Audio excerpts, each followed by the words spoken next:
Today in Shree Stars we're going to make healthy peanut laddu with only 2 ingredients. Peanuts 1 cup and jaggery 3/4 of a cup. Roast the peanuts and take the skin out and pour it into the blender.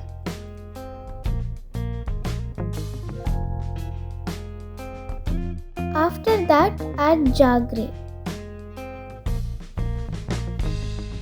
and blend it. It should turn like this. Make sure you mix it well.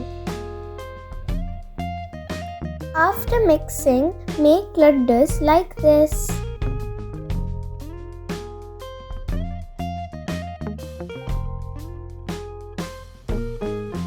Peanuts are especially a good source of helpful fats, protein and fiber. They also contain plenty of potassium, phosphorus, magnesium and vitamin B.